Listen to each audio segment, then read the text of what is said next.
విజయవాడలోని బీజేపీ రాష్ట్ర కార్యాలయంలో మాజీ ఉప ప్రధాని బాబు జగజీవన్ రామ్ జయంతి సందర్భంగా నేతలు నివాళులర్పించారు. ఈ సందర్భంగా బీజేపీ ఏపీ అధ్యక్షురాలు దగ్గుబాటి పురంధేశ్వరి, మధుకర్, షేక్ బాజీ, ఇతర నేతలు ఆయన చిత్రపటానికి పూలమాలలు వేశారు.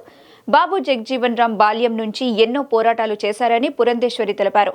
పాఠశాల స్థాయిలోనే వివక్షను ఎదుర్కొని అవమానాలకు గురయ్యారన్నారు.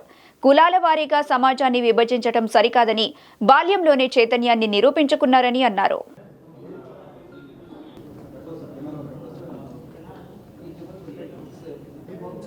भारत माता की जय, भारत माता की जय।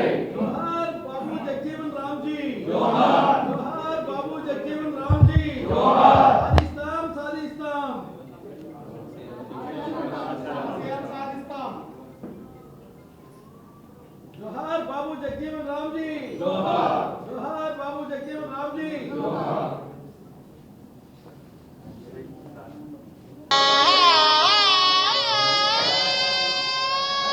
ఇవాళ మనందరికీ తెలుసు బాబు జగజీవన్ రామ్ గారి జయంతి. భారతీయ జనతా పార్టీ ఆది నుండి కూడా బాబు జగజీవన్ రామ్ గారి జయంతిని సమరస్తా దినంగా జరుపుకుంటూ వస్తున్నటువంటి విషయం ప్రతి ఒక్కరికి తెలుసు. బాబు జగజీవన్ రామ్ గారు కేవలం స్వాతంత్ర సమరయోధులు మాత్రమే కాకుండా మంచి గొప్ప రాజనీతిజ్ఞుడు, అదేవిధంగా అట్టడుగునున్నటువంటి వారి అభ్యున్నతికి జీవితాంతం కూడా వారు సమరం చేసినటువంటి ఒక మహానుభావులు.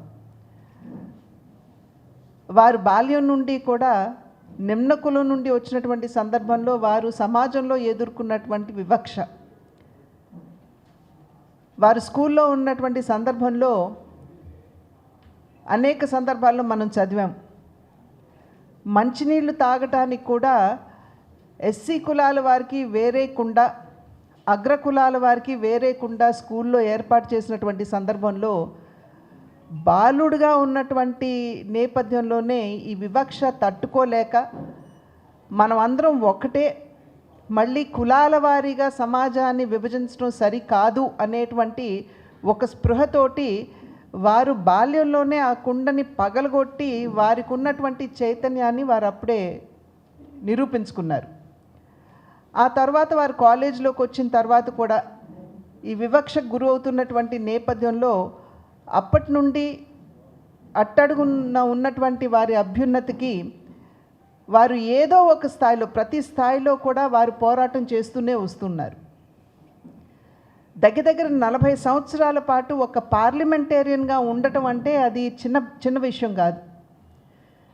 కానీ అంతరాయం లేకుండా 40 సంవత్సరాల పాటు వారు పార్లమెంట్లో ఉండటం మాత్రమే కాకుండా 30 సంవత్సరాలు వారు మంత్రిగా వారి సేవల్ని దేశానికి అందించారు.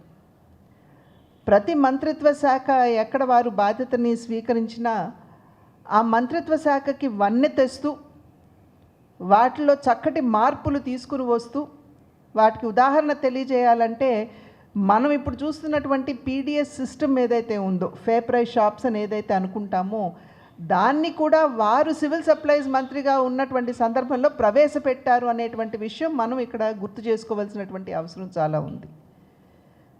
కనుక ఆ రకంగా అనేకమైనటువంటి విప్లవాత్మకమైనటువంటి ఆలోచనలతోటి మార్పులు తీసుకుని వస్తూ దేశానికి వారు సేవను అందిస్తూ వచ్చారు.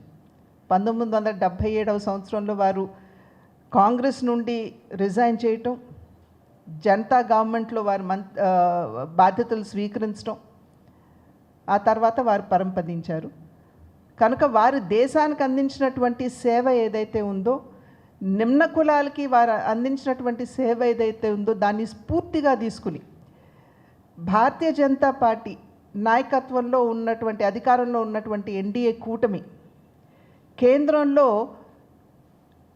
ఎస్సీ కులాల వారి యొక్క అభ్యున్నతిని ఆకాంక్షిస్తూ అనేక కార్యక్రమాలు 2014 అధికారం చేపట్టిన నాటి నుండి నేటి వరకు కూడా అనేక కార్యక్రమాలు చేస్తూ వస్తున్నారు.